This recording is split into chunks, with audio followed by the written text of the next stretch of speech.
Mesela fasulye ve nohut. Birinci grubumuz fasulye ve nohut dedi. Teşekkür ediyorum. Bu da ikinci oyunumuzdu.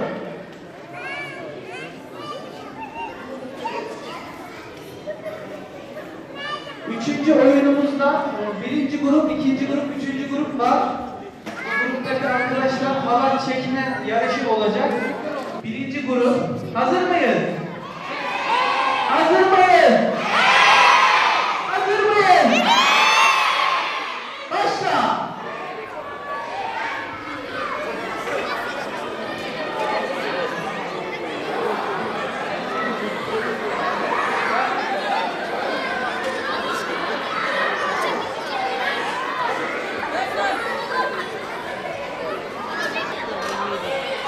Çek!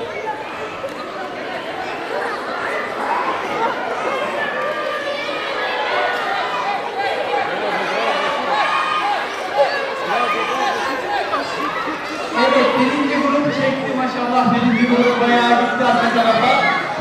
Mustafa Olgun Arputlu, Pozitif Gençlik Spor Başkanıyım. Bu etkinliğimizi biz 15 tatilde yaptık. 8 bir gün boyunca Haydi Çocuklar Camiye diye çocuklarımızı namazda, camide buluşturma adına bu etkinliğimizi yaptık. Her bir kıldıkları namaz için puan verdik. Çocuklar haydiçocuklarcamiye.com'dan girip kıldıkları namazları işlediler oraya. Sabah namazı için 10 puan, yatsı namazı için 8 puan, öğlen, ikindi, akşam namazı için 5 puan verdik. 2860 çocuğumuz başvurdu. Bu çocuklarımız arasından kız çocuklarda 198 baraj puanı belirledik. Erkek çocuklarda 225 baraj puanı belirledik. Barajı geçen çocuklarımız içerisinde kura çektik. 200 çocuğumuza bugün burada 75 liralık hediye çeki veriyoruz. Amacımız çocuklarımızı namazla, camiyle buluşturmaktı.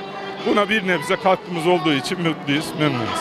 Biz pozitif gençlik olarak gençlik, spor, izcilik faaliyetleri yapıyoruz. Faaliyetlerimiz devam ediyor. Özellikle izcilikte çocuklarımızla beraber kamplar yapıyoruz. Ayrıca Ufka Yolculuk diye bir yarışmamız var. Bu sene 10.sunu yapıyoruz. Onun da şu anda başvuruları başladı.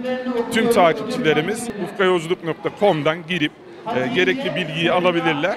Oradan başvuru yapabilirler. Teşekkür ederiz. Çok sağ olun. Çemberlerimizi görüyoruz.